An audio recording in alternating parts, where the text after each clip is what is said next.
자, 기도하겠습니다. 사랑의 하나님, 은혜를 감사합니다. 저희들을 불러주셔서 아버지 하나님의 자녀 삼아 주시옵시고, 이곳에 예배자로 저희들을 불러서 아버지 하나님께 영과 진리로 주님과 교통할 수 있는 거룩한 시간을 갖게 하심을 감사드립니다. 여기까지 저희들을 불러주셨사오니 하늘문을 열어주시옵시고, 아버지 하나님 말씀을 받을 때 말씀에 깨달아지게 하여 주시옵시며, 그 말씀 속에서 하나님을 발견하게 도와주시옵시고, 예수 그리스도의 은혜와 복음을 발견하게 도와주시옵시며, 전적으로 성령님의 인도하심에 감동받게 하여 주시옵소서. 성령께서 저희들을 감동시켜 주시옵소서. 그래서 깨달아지게 하여 주시옵시고, 아버지 하나님 믿어지게 하여 주시옵시고, 은혜 가운데 거하게 하여 주시옵소서. 예수님 이름으로 축복하며 기도합니다. 아멘. 우선 인사하시겠습니다. 오직 예수님밖에 없습니다. 다시 한번 하겠습니다. 오직 예수님밖에 없습니다. 아멘. 아멘. 네, 오늘 본 말씀은요, 예수님께서 오신 이유죠. 네, 예수님께서 이 땅에 오신 이유, 목적이 분명히 있어요. 그래서 오늘 이제 본문 말씀을 중심으로 해가지고 예수님께서 오신 이유에 대해서 중점적으로 말씀 중심으로 이제 말씀을 선포하도록 하겠습니다. 예수님께서는 공생의 기간 동안에 주로 갈릴리에서 주로 사역을 많이 하셨죠. 예루살렘과 갈릴리를 오가면서 사역을 하셨는데, 대부분 갈릴리 지역에서 사역을 참 많이 하셨어요. 그래서 요단 동편과 지중해 연안 그리고 북쪽의 이방 지역들까지 갈릴리 일대 넓은 지역에 걸쳐가지고 예수님께서는 사역을 하셨어요. 근데 당시 갈릴리는 어떤 지역이냐면은 이방인들이 많이 거하던 곳이에요. 이방인들이 많아가지고 이방 문화에 또 영향을 많이 받던 곳이 또 갈릴리 지역에 있었어요. 그래서 갈릴리는 유대인들이 생각할 적에 천한 도시, 타락한 도시, 이방에 물든 도시, 이 천대받는 천한적으로 아주 무시당하던 지역이 바로 갈릴리 지역에 있었어요. 그런데 메시아로 오신 예수님께서 바로 그 갈릴리에서부터 사역을 시작을 하신 거예요. 그리고 공생애 대부분의 공생애를 예수님께서는 그 갈릴리 지역에서 공생애 사역을 하신 겁니다. 이사야서 9장 1절 2절 말씀 한번 볼까요? 예수님께서 왜 그렇게 하셨는가? 성경에 예언이 이렇게 나와 있기 때문에 그래요. 이사야서는 선지자는 예수님 700년 전에, 예수님 탄생 700년 전에 이사야 선지자를 통해 가지고 하나님께서 예언하셨는데, 그 예수님께서 바로 이 갈릴리 지역을 중심으로 해가지고 사역을 하실 것이다 라고 말씀하셨기 때문에 그렇습니다. 한번 읽어볼까요? 전에 고통받던 자들에게는 흑암이 없으리로다. 옛적에는 여호와께서 스불론 땅과 납달리 땅이 멸시를 당하게 하셨더니 후에는 해변길과 요단 접쪽 이방의 갈릴리를 영화롭게 하셨느니라. 흑암에 행하던 백성이 큰 빛을 보고 사망의 그늘진 땅에 거주하던 자에게 빛이 비치도다. 갈릴리 지역은 아주 천대받던 도시, 천한 도시를 이렇게 여겼던 그 도시가 나중에는 어떻게 된다고요? 갈릴리를 영화롭게 하셨다 이렇게 말씀하셨습니다. 그 말은 뭐니까 예수님께서 오심으로 말미암아 가지고 예수 그리스도의 진리의 복음이 그곳에서부터 전파되기 시작했다 그런 의미예요. 그래서 흑암과 어둠의 세력, 죄의 세력에 사로잡혀서 사망 노릇을 하던 죄의 종로를 하던 탄식하는 모든 사람들을 위해 가지고 예수님께서 가신 곳이 어디냐? 그것이 바로 갈릴리 지역이었다 그 말입니다. 그래서 예수님 사역의 중심되는 곳이 바로 갈릴리 지역에 있었어요. 예수님께서는 성경 그 예언대로 예수님께서 탄생하시기 700년 전에 이미 이사야 선지자를 통해 가지고 하나님께서 말씀하신 대로 갈릴리 지역에 오셔가지고 중점적으로 사역을 하신 겁니다. 그리고 거기서 하신 일이 뭐냐? 또 이사야 선지자가 또 예언을 했어요. 하나님께서 이사야 선지자를 통해 가지고 말씀을 주셨어요. 이사야서 6장 1절 2절 말씀 한번 읽어볼게요. 주 여호와의 영이 내게 내리셨으니 이는 여호와께서 내게 기름을 부으사 가난한 자에게 아름다운 소식을 전하게 하려 하심이라. 나를 보내사 마음이 상한 자를 고치며 포로된 자에게 자유를, 갇힌 자에게 노임을 선포하며 여호와의 은혜의 해와 우리 하나님의 보복의 날을 선포하여 모든 슬픈 자를 위로하네. 이사야 선지자를 통해 가지고 예수님께서 하나님께서 이렇게 예언을 하셨거든요. 말씀하셨거든요. 그러니까 예수님 탄생 700년 전에 이미 그렇게 말씀하신 건데, 오늘 본문 말씀은 예수님께서 이 말씀을 인용을 해가지고 내가 바로 그 사람이다. 내가 바로 근데 나를 통해 가지고 이 예언이 이루어졌다라고 이렇게 말씀하신 겁니다. 그래서 오늘 본 말씀 중심으로 해가지고 예수님께서 오신 이유라는 제목으로 오늘 본 말씀 중에서 말씀을 선포하겠습니다. 네, 말씀에 큰 은혜 받으시기를 예수님으로 축원합니다. 네, 먼저 18절 상반절 말씀 볼까요? 주의 성령이 내게 임하셨으니 이는 가난한 자에게 복음을 전하게 하시려고 내게 기름을 부으셨습니다. 이사야 선지자가 예언한 그 예언을 그대로 예수님께서 인용하신 거예요. 예수님께서 오신 이유는 가난한 자에게 복음을 전파하시러 오셨어요. 주의 성령이 내게 임하셨느니라 그랬잖아요. 그 다음에 내게 기름을 부으시고 라는 말 있잖아요. 주의 성령이 임하신 이유가 바로, 목적이 바로 예수님에게 기름을 부으시는 것이라 됐잖아요. 그러니까 비슷한 말이에요. 주의 성령이 내게 임하셨으니 이 말하고 내게 기름을 부으셨으니 이 말은 비슷한 말이에요. 이걸 갖다 성경에서는 수학적으로 뭐라 말하냐면 대구정용법이라고 그래요. 비슷한 말을 갖다가 반복해가지고 말을 해가지고 그 의미를 강조하는 수사법이 바로 뭐냐면 대구정용법인 거죠. 그래서 주의 성령이 내게 임하셨으니 그 목적이 뭐냐면 내게 기름을 부으시려고, 예수님께 기름을 부으시려고 이렇게 오셨다 그 말이죠. 우리 인간은요 기름 부음을 받은 자들이에요. 기름 부음을 받다는 얘기는 뭐냐면 제사장직, 선지자직, 왕직, 이 삼중직을 우리에게 이미 부여하신 거예요. 그래서 우리는 제사장으로서, 선지자로서, 왕 같은 그런 존재로서 우리가 창조됐어요. 지음을 받았습니다. 근데 그 예수님께서 이 땅에 오셔가지고 선지자직, 제사장직, 왕직으로 구속원약을 완성하셨어요. 우리는 본래 이 선지자고 제사장이고 왕적인 존재로 지음을 받았지만은 인류의 조상인 아담이 우리가 잘 아는 대로 죄를 범했잖아요. 죄를 범해가지고 이 삼중직을 갖다가 권리를 상실하게 됐었어요. 이제 빼앗겼다 그 말이죠. 그래서 우리는 죄와 사망 가운데로 던져지게 되고 이 땅은 저주를 받아가지고 가시에 엉겅퀴를 내는 그런 상태가 됐다 그 말입니다. 그래서 예수님께서 우리 죄와 사망 가운데서 우리를 죄와 사망 가운데서 건져주시고 타락하기 이전에 본래 모습을 회복하게 하기 위해서 예수님께서 이 땅에 오신 거예요. 그게 바로 구속언약입니다. 예수님께서 만민의 죄를 토속하시고 신의 십자가 희생제물이 되어주셔가지고 만민의 죄를 제소하시고 난 다음에 우리의 인간성을 갖다 회복하게 하는 건데 그게 바로 왕직, 제사장직, 선지자직이에요. 그러니까 이 선지자직은 뭐냐면요, 하나님을 대표해가지고 우리 인간에게 소통하는 통로예요. 이 하나님께서 말씀을 내리시는 통로가 바로 선지자예요. 그럼 제사장직은 뭐냐면 우리 인간의 편에서 인간을 대표해가지고 하나님 앞에 올려드리는 그 통로가 바로 뭐냐면 제사장직이에요. 우리가 예배로서 하나님 올려드리잖아요. 그 다음에 말씀을 갖다 받잖아요. 이게 선지자직과 제사장직이 통해가지고 예수님과 우리 인간 사이에 소통, 커뮤니케이션이 왔다 갔다 하는 거예요. 선지자직으로서 하나님께서 내려주시고 제사장직으로서 하나님께 올라가고 우리 인간 편에서요. 그래서 그를 통해가지고 우리 왕권이 회복되게 되는 거다 그 말이에요.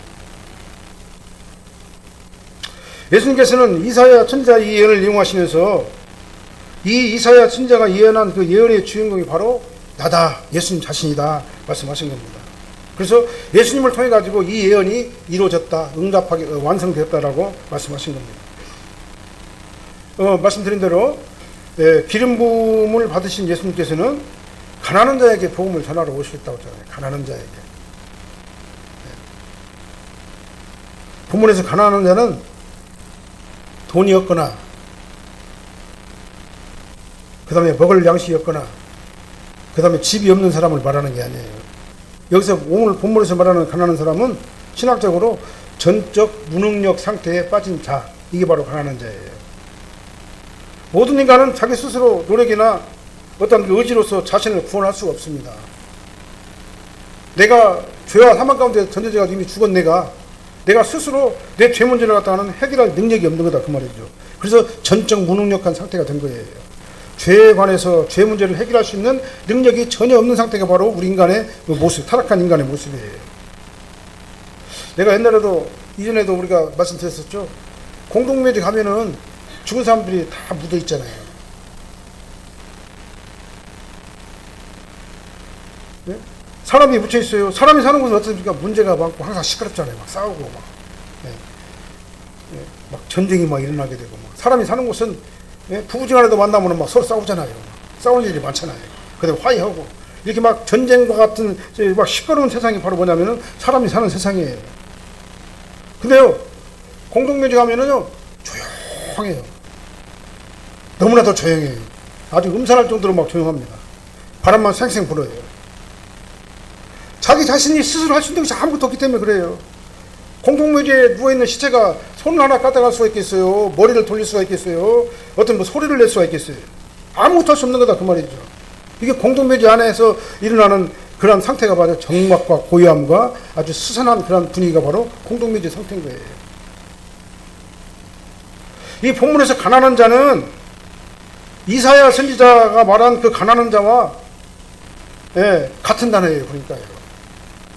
가난한 자의 원어적 의미는 뭔 말이냐면은 목적을 달성할 능력이 전혀 없는 사람. 이게 바로 가난한 자예요. 그래서 죄와 사망 가운데 던져진 우리 인간은 스스로 살아날 수 있는 능력이 전혀 없다라는 겁니다. 그렇기 때문에 예수님께서 메시아로 이 땅에 오셔가지고 능력이 없고 죄와 사망 가운데 던져질 수밖에 없는 우리를 건져내시기 위해서, 죄와 사망 가운데서 건져내시려고 친히 희생제물이 되어주셔가지고 만민의 죄를 대속의 피를 흘려주신 거예요.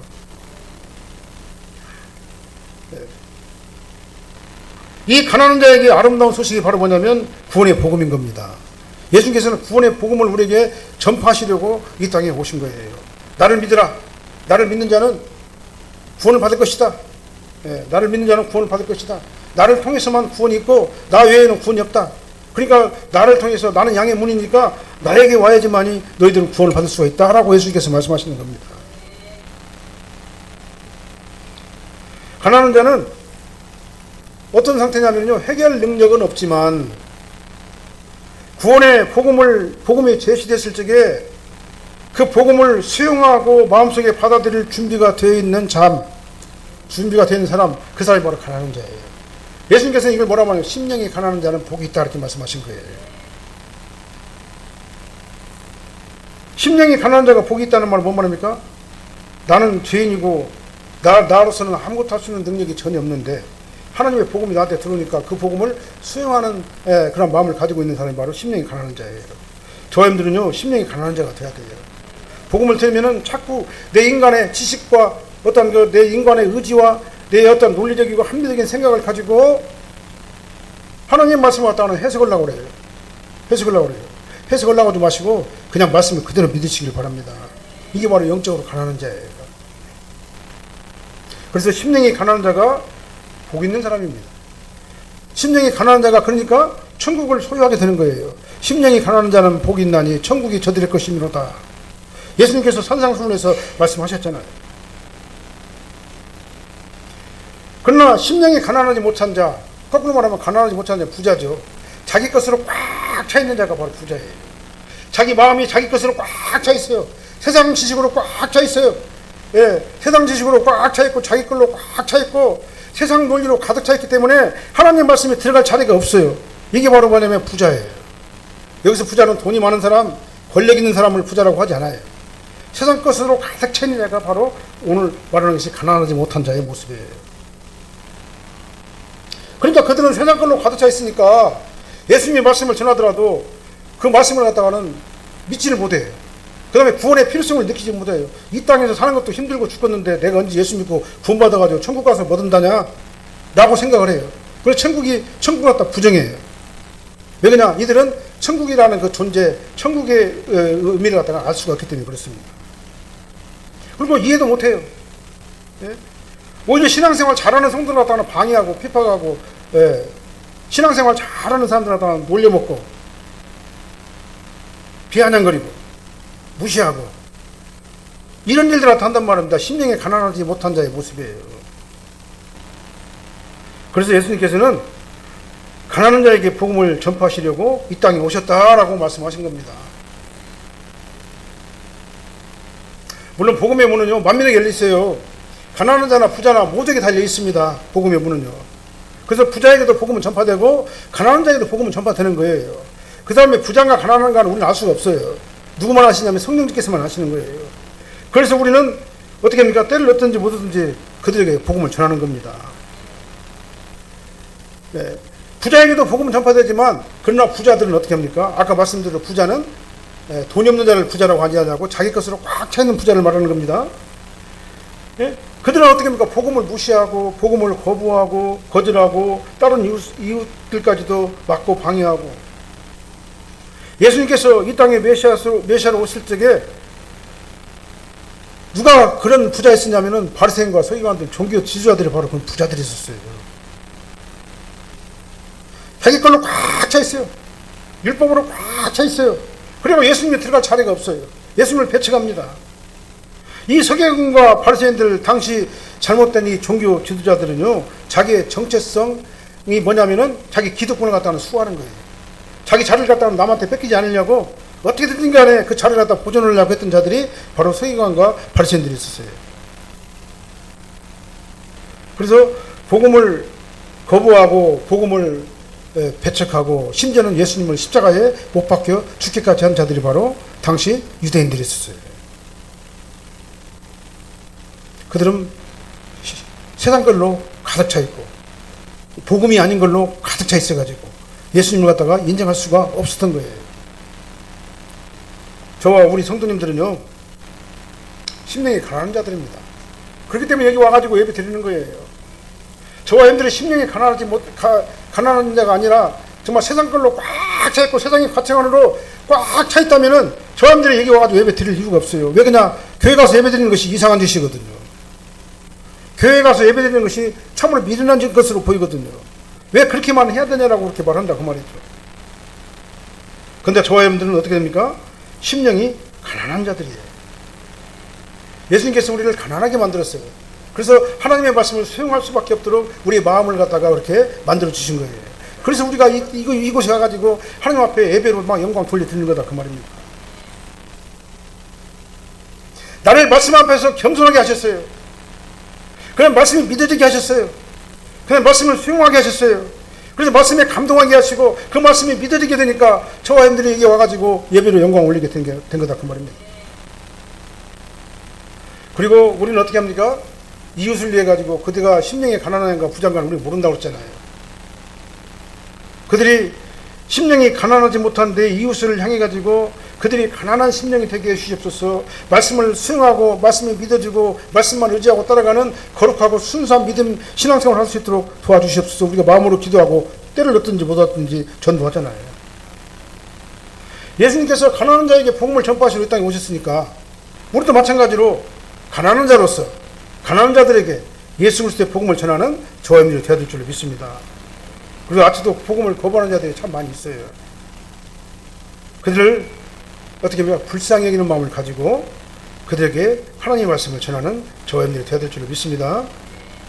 그 다음에 두 번째로는 뭐냐면요, 포로된 자에게 자유를 전파하러 오셨다 그랬습니다. 18절 하반절 한번 읽어볼까요? 나를 보내사 포로된 자에게 자유를, 눈먼 자에게 다시 보게 함을 전파하며 눌린 자를 자유롭게 하고. 이것도 강조용법이에요. 대구정용법입니다. 포로된 자, 눈먼 자, 눌린 자. 이게 어떻게 합니까? 죄와 사망 가운데 들어가가지고 자기 스스로 구원을 받을 수 있는 능력이 전혀 없는 자. 자기 스스로 이 죄 문제를 해결할 수 있는 능력이 전혀 없는 자가 바로 뭐냐면 포로된 자, 눈먼 자, 눌린 자예요. 우리가 옛날에는 어떻게 했냐면 이 바로 죄에 포로되었었고 영적 눈이 멀어 있었고 그 다음에 악한 세력에 해가지고 눌려 있어가지고 헤어나지 못하던 상태가 바로 저와 여러분들의 상태였었어요. 근데 예수님께서는 오신 목적이 뭐니까 나를 보내사, 나는 예수님이죠.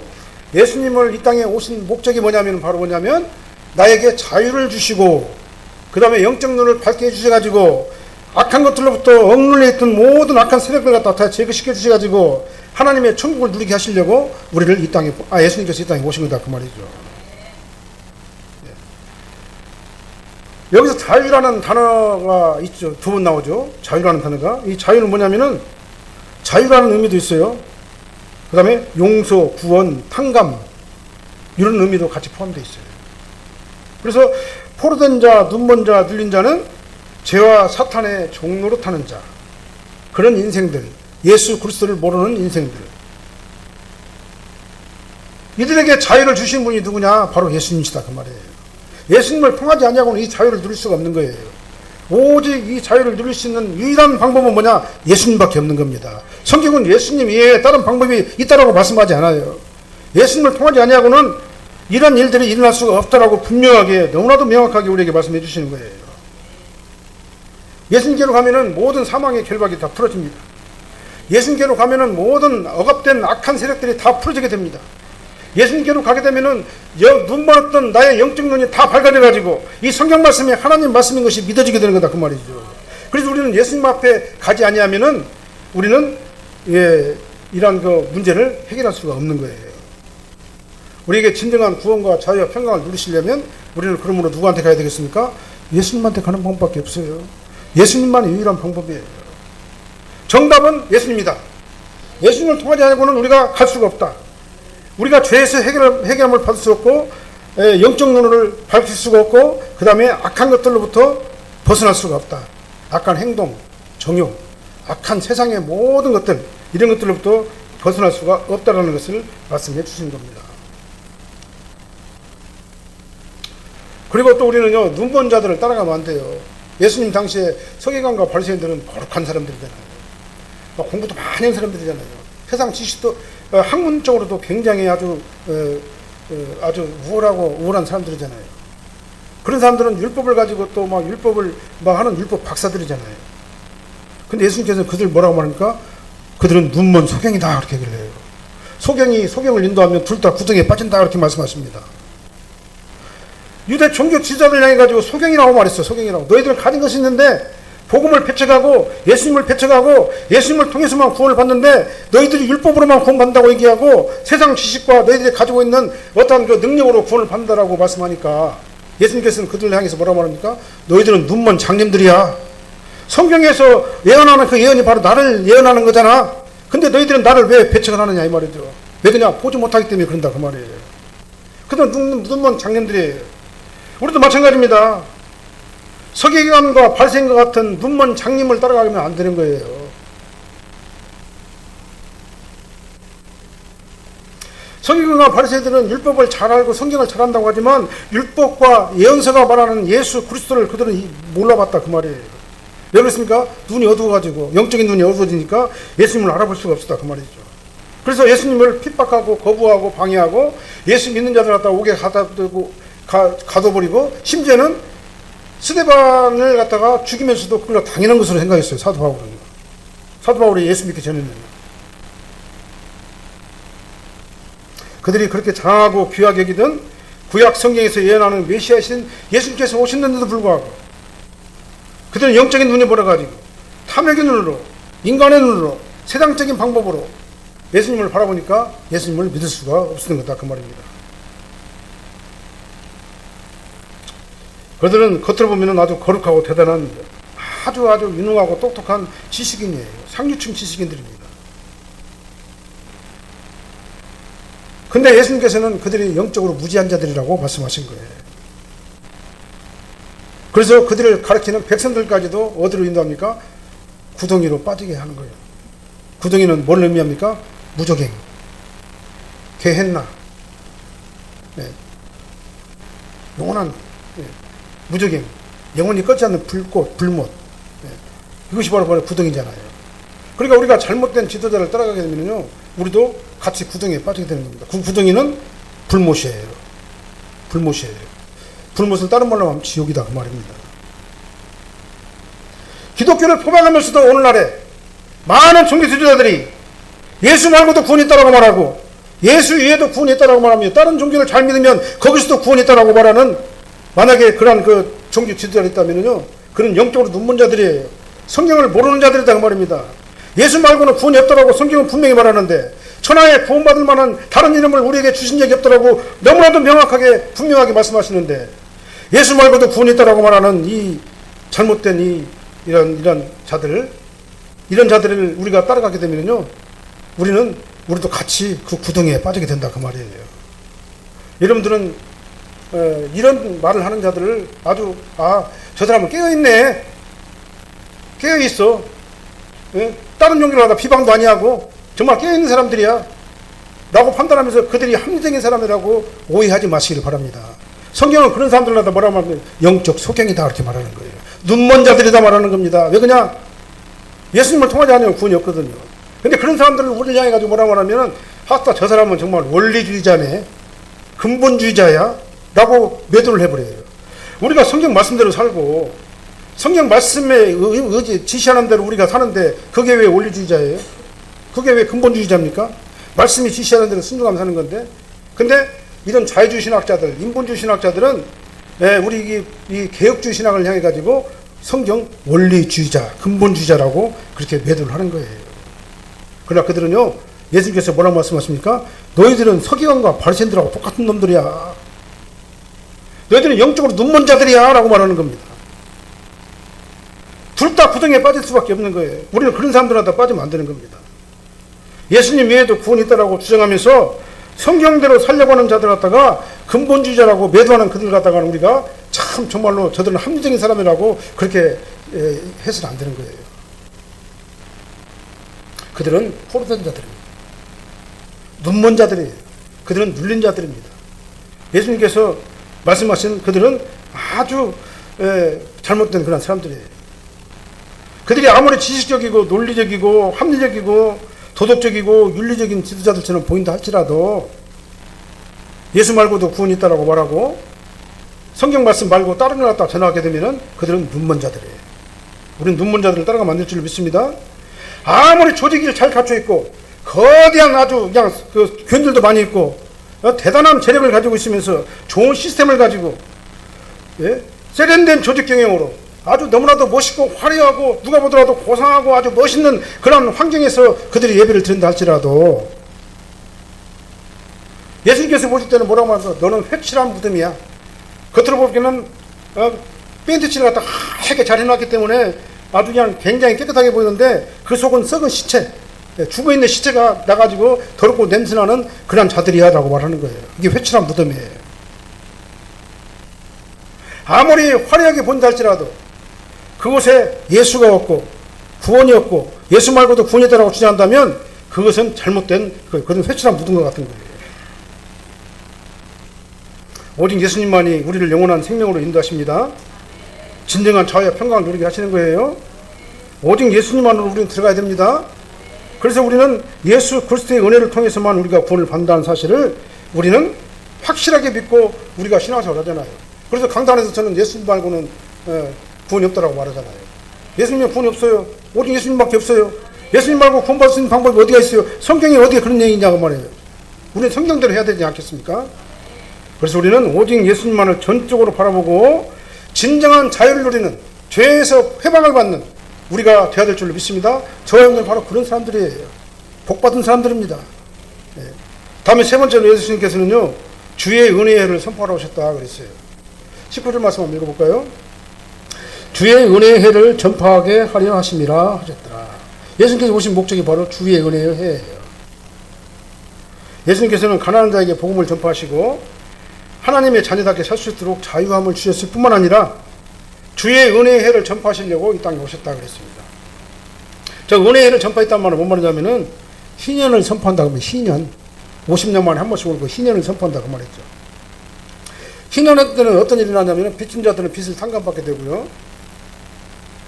그 다음에 노예들은 해방되고요. 그 다음에 자유몸이 되고 또 기업을 또 기업 무르기를 통해 가지고 기업을 회복하게 되는 거예요. 그날이 바로 희년이에요. 희년. 희년이라는 것은 구약시대의 희년은 해방의 날, 구원의 날이 바로 희년이에요. 그래서 은혜의 날입니다. 희년은요. 이제 구약시대의 희년제도는 예수님께서 오심으로 인해 가지고 완성이 됐어요. 우리가 예수님으로 들어간 게 그게 바로 희년이에요. 희년은 다른 게 아니라 내가 예수 안으로 들어갈 때 그게 바로 희년인 겁니다. 그게 바로 은혜의 해예요. 내가 예수님 안으로 들어가는 그때가 바로 은혜의 해예요. 내가 구원받은 해다 그 말이죠. 그리고 이제 앞으로 있을 희년은요, 단 한 번만 있어요. 언제 있냐면은 예수님께서 심판주로 오셔가지고 심판하시는 그날이 바로 희년이에요. 마지막 희년입니다. 이날에 예수님을 영접하고 하나님의 자녀가 된 구원받은 성도들, 이 사람들은 어떻게 합니까? 예수님과 함께 영원한 천국에 들어가게 되는 거예요. 그게 바로 희년인 겁니다. 그날에 구원받은 성도들은 예수님과 함께 천국을 상속받고 영원한 천국 시민권자가 돼가지고 영생 복락을 누리게 되는 거예요. 그런데 예수님께서는, 하나님께서는 이사야를 통해 뭐라 말합니까? 은혜의 해가 있는데 또 뭔 말이냐? 보복의 해가 있다고 그랬어요. 보복의 날이. 자, 은혜 안에 들어가지 못한 자들은 뭐가 있냐? 보복이 있어요. 보복이. 보복의 날이 있을 것이라고 성경은 예언하고 있어요. 은혜의 날에 구원받은 성도는 예수님과 함께 천국에 들어가지고 영생복락을 누리지만 그 은혜에 들어가지 못한 자들은 보복을 받게 되는데, 이 보복이라고 하는 심판이, 다른 말로 하면 심판이에요. 영원한 무적행으로 들어가게 되는, 그러한 그 심판, 영원한 지옥불에 들어가게 되는 거다 그 말이죠. 그날에 자기 백성을 억압하고 고통당하게 했던 모든 죄의 세력들을 어떻게 합니까? 꺾이게 된다, 이렇게 말씀하셨어요. 자, 히브리서 9장 26절 말씀 읽어볼게요. 그리하면 그가 세상에 창조할 때부터 자주 고난을 받았어야 할 것이로되 이제 자기를 단번에 제물로 드려 죄를 없이 하시려고 세상 끝에 나타나셨느니라. 세상 끝에 나타나셨어요. 그게 바로 희년이에요. 마지막 희년입니다. 세상 끝은요, 예수님 초림 때부터 사실은 재림 때까지라도 세상 끝이라고 말해요. 그러나 여기서 말하는 희년은 뭐예요? 예수님께서 재림하실 때를 얘기하는 겁니다. 히브리서는 이 그리스도께서 죄를 없이 하시기 위해서 세상 끝날에 나타나실 것이다, 이렇게 말씀하셨어요. 자, 세상 끝은 미래죠. 근데 오늘 보시죠. 세상 끝에 나타나셨느니라, 이 완료형을 썼잖아요. 완료형을 썼어요. 우리가 보면 저게 이제 과거처럼 보이는데 사실은 완료형 문장이에요. 완료 시제를 갖다 표현한 거예요. 완료 시제라면 뭡니까? 과거에도 그랬었고 지금 현재도 그러고 앞으로도 그럴 것이라는 얘기고 완료 시대거든요. 이 말을 다른 말로 말하면 확정적 미래라는 거예요. 그래서 과거시 이렇게 완료형으로 이렇게 표현하신 거예요. 이 표현을 적용해가지고 우리가 말한다면요, 구원받은 성도는 창세 전에 영생하기로 예정되어 있었어요. 그 다음에 지금 예정 안에서 내가 구원을 받아가지고 천국 시민권 내가 됐습니다. 그리고 앞으로도 계속해가지고 천국을 향해가지고 우리 가게 되는 거예요. 이 표현을 갖다가 완료형으로 표현하게 되면 어떤 표현이 되냐면요, 세상 끝에 예수님과 함께 영원한 천국으로 들어가게 되었다. 이게 바로 완료형 표현이에요. 저와 여러분들은 이제 확정적 미래가 있는 거예요. 그 확정적 미래는 뭐냐? 저와 여러분들이 구원받고 천국을 소유한 자들이다, 그 말입니다. 얼마나 은혜스러운 말씀입니까? 그러나 예수 밖에 있는 자들은 보복의 날이 그날을 기다리고 있어요. 이것도 완료형으로 보면 너희들은 보복의 날에 영원한 구덩이에 빠지게 되었다라고 표현할 수가 있는 거예요. 우리 한국말로 표현하면 과거형처럼 보이지만 우리가 이제 영어로 표현하게 되면은 완료형으로 표현하게 되는 거예요. 이제 우리는 구원받은 성도로서 이미 주신 구원을 하다 두렵고 떨림으로 막 일어나고 있잖아요. 우리가 성도로서 하나님의 말씀을 하다 섬기려고 하고 있잖아요. 그럼에도 불구하고 구원론적 입장에서 보게 되면은 구원은 이미 확정됐습니다. 저분들은요. 현재 누리고 있고요. 그 다음에 세상 끝날까지 우리가 누리게 되는 것이 바로 뭐냐면 하나님께서 우리에게 주신, 단번에 주신 구원의 역사예요. 참으로 하나님의 은혜가 얼마나 큰지 모르겠습니다. 생각을 해보면 저분들이 구원받을 만한 아무런 자격이 없잖아요. 더럽고 냄새나고 추하고, 내가 나를 볼 적에 항상 참 어렵고 힘들고, 예? 다시 말씀드립니다. 더럽고 냄새나고 추한 존재가 저희들 아니겠어요? 그런 저희들을 어떻게 합니까? 십자가 보혈의 옷을 딱 가려가지고 너는 죄가 없다라고 선언을 해버렸잖아요, 예수님께서. 그러니까 나의 나된 것은 내 공로가 아닌 거예요. 내 노력이 아니고 내 의지가 아닌 거예요. 나의 나된 것은 전적으로 하나님의 은혜로 된 것이다라는 것을 우리는 인정하고 감사할 수밖에 없는 거다, 그 말이죠.